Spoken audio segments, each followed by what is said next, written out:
Buenas tardes.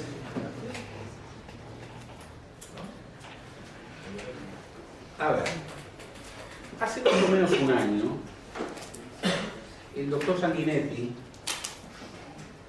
dijo en un editorial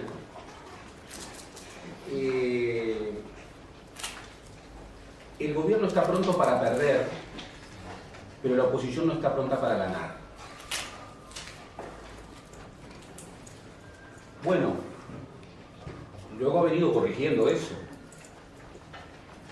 Y lo que ahora ha dicho es que el gobierno está pronto para perder y la derecha, en realidad la oposición, se ha preparado, está preparando, logró prepararse para ganar. Pero hace un año decía: el gobierno está pronto para perder, pero la oposición no está pronta para ganar. Más o menos por la misma época, el doctor Juan Martín Posadas decía: el Frente Amplio debe entender, pero también los partidos tradicionales deben entender, que hay reformas que sin el Frente Amplio no se pueden hacer, gobierne con gobierne, pero solo con el Frente Amplio tampoco se pueden hacer.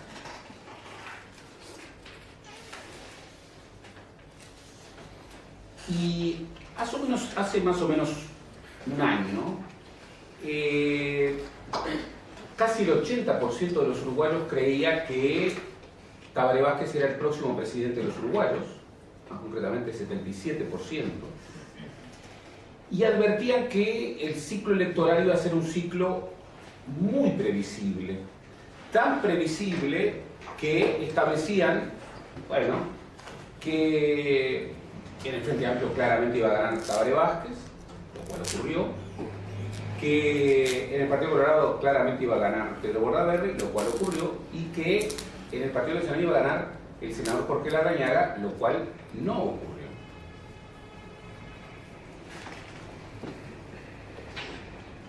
Ese factor sorpresa, es decir, algo no previsto, que la calle Pou, que por entonces marcaba 6% en la intención de voto dentro de la interna del Partido Nacional, ganara finalmente las internas del 1 de junio, ha sido un factor que claramente ha generado lo que no se preveía que iba a ocurrir: imprevisión en la campaña. Si hace un año me hubieran preguntado a Tabaré Vázquez o incluso a otros dirigentes políticos del Frente Amplio que iba a estar abierta la posibilidad de que en un balotaje el Frente Amplio perdiera, que es lo que están señalando como, no lo más probable, pero sí como algo que puede ocurrir,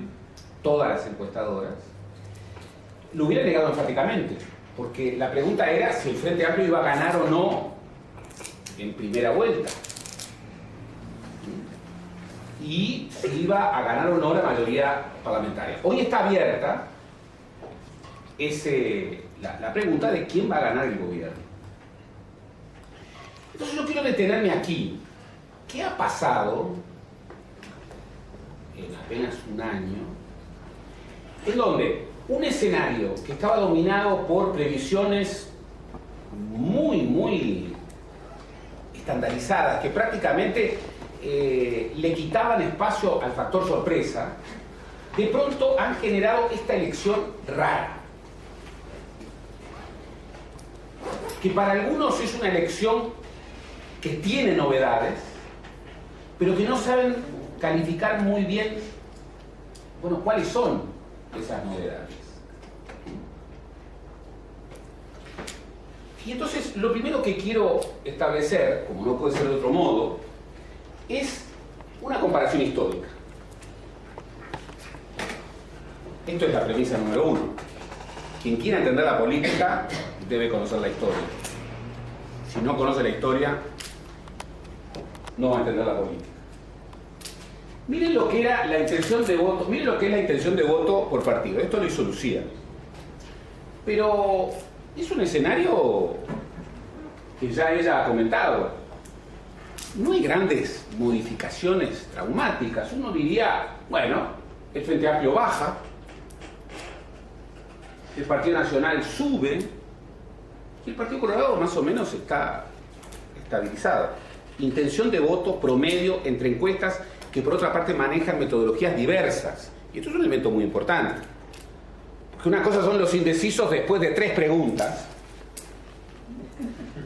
Y otra cosa son los indecisos después de una pregunta con proyecciones.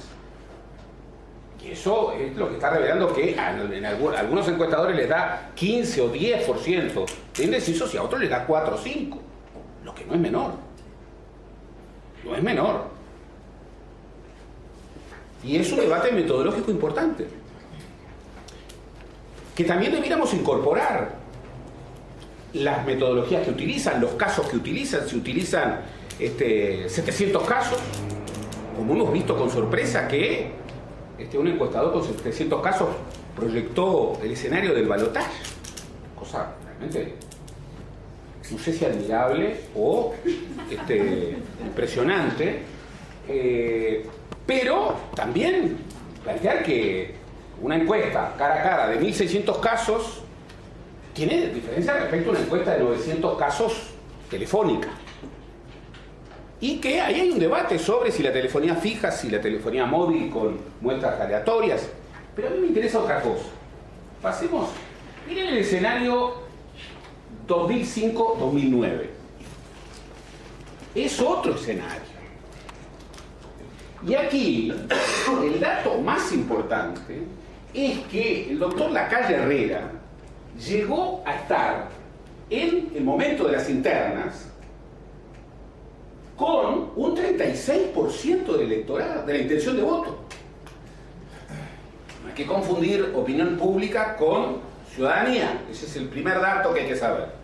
Pero el Partido Nacional llegó a tener, incluso en algunas encuestas, 38, pero el promedio, un 36% del promedio. En un momento en que el Frente Amplio estaba en 44, 8 puntos. Ahí, en junio del 2009, la elección estaba totalmente abierta. Totalmente abierta. Y el relato que el doctor Lacalle Herrera hizo después, de que a Mujica no le ganaba ni la Virgen María, más allá de lo que creyamos, no es cierto. La elección estaba abierta. Y la campaña decidía. Y la campaña decidió. Hubo una campaña en donde realmente, no sé quién la ganó, pero sí quién la perdió. Y la perdió Lacalle Herrera. Y eso lo revela de manera muy clara. Como siempre, para aquellos que quieran ser encuestadores, los colorados siempre votan más de lo que dicen las encuestas. Siempre. Resonancias de aquella época gloriosa para el Partido Colorado, donde las mayorías silenciosas, el día de la elección se acostaban a las 8 de la noche, después de haber votado, y se levantaban el otro día a las 7 de la mañana preguntando ¿por cuánto ganamos? Sin embargo, el Partido Colorado sigue votando más de lo que las encuestas le señalan.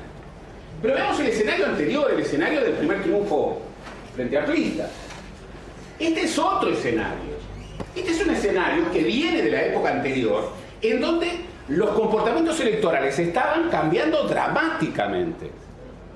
Y ustedes vean hasta qué punto el Frente Amplio pasó de un 39% de intención de voto, después de haber tenido un 40% en el electorado en el 99, a tener en intención de voto, en encuestas, en la última encuesta, 50%. Y el Partido Colorado, que había votado 33%, en la primera medición tenía 27 y llegó en la última encuesta a tener 10, que fue el porcentaje de votos que sacó. Ahí sí, la mayoría silenciosa después de la crisis del 2002 se había ido para otro lado. Y el Partido Nacional, que había votado horrible, la peor votación de su historia, en el año 99 22%, pasó de un 15 a tener en octubre una proyección del 30 y una votación del 36%, con la victoria importante del doctor Larrañaga. Bien, ¿esto qué nos está diciendo? Que nosotros en esta elección estamos acá, en esta nueva etapa que se inició en los últimos 4 años, y no estamos acá. Acá tenemos, desde el 84 hasta el 2004, los 20 años de transformación electoral más impactante de la historia del país. La elección de Tabaré Vázquez en el 2004 forma parte de ese escenario de cambio traumático en el electorado. En aquella época había quienes querían explicar el comportamiento electoral en función de variables sociodemográficas. Y entonces planteaban, bueno, el perfil del electorado frente amplista es este. Algunos decían, ¿qué le pasa a los colorados? ¿Se van al cielo o al infierno? ¿Qué le pasa a los frente amplistas? Bueno, se reproduce. Y uno tenía la idea de que en definitiva, bueno, esto iba a llegar al 100%. No iba a llegar al 100%. No iba a llegar al 100%. Y lo que tenemos desde entonces hasta ahora, es un escenario de 2 mitades más o menos equiparables, en donde lo que definen son 4 o 5 puntos. 4 o 5 puntos.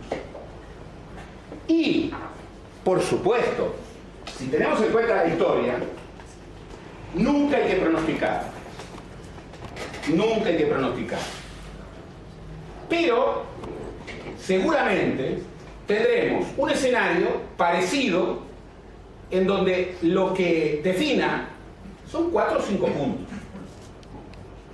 No ha ocurrido nada, volvamos a la primera, no ha ocurrido nada semejante a una revolución electoral. No, más bien estamos en un escenario en donde, en términos electorales, el frente está un escalón más abajo, pero solamente eso, un escalón más abajo. El Partido Nacional está más o menos donde votó, 29%, un poco más, algunos un poco menos. Y el Partido Colorado, siempre con ese plus, salvo en los momentos terribles, más o menos en el mismo lugar.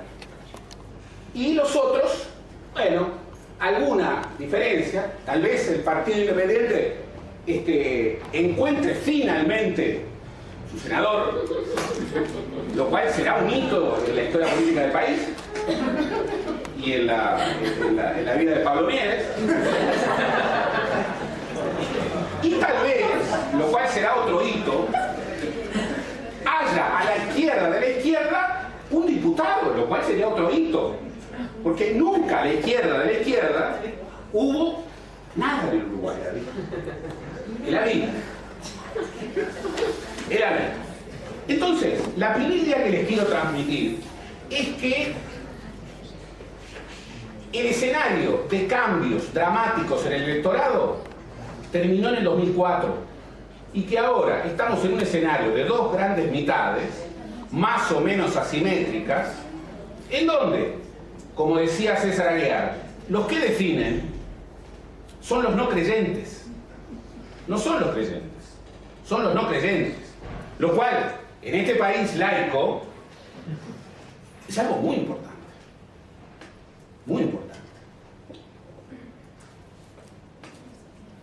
Sin embargo, más allá de este escenario de estabilidad, tan diferente a lo que pasa en América Latina, en muchos aspectos, donde siguen los procesos de cambio traumático de elección a elección, mi hipótesis que quiero trabajar con ustedes es que aún en un escenario donde no hay una revolución electoral, ni la va a haber, sino que va a haber un escenario de 2 mitades más o menos asimétricas, con más o menos 100.000 votos que definen para un lado o para el otro, pero que definen 2 rumbos categóricamente diferentes.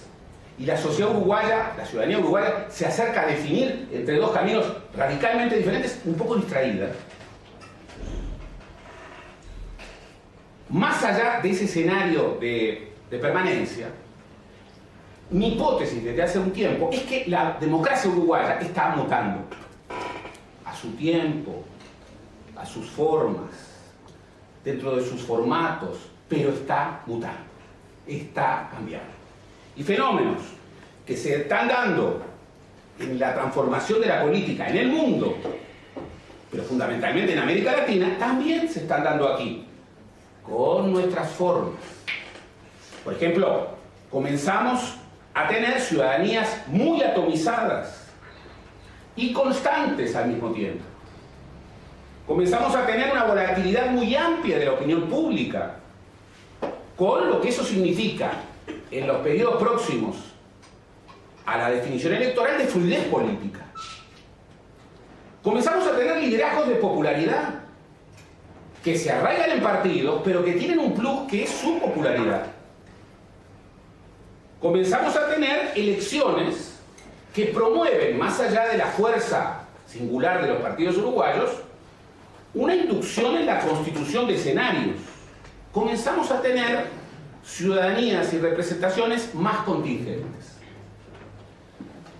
¿Y cómo atar ese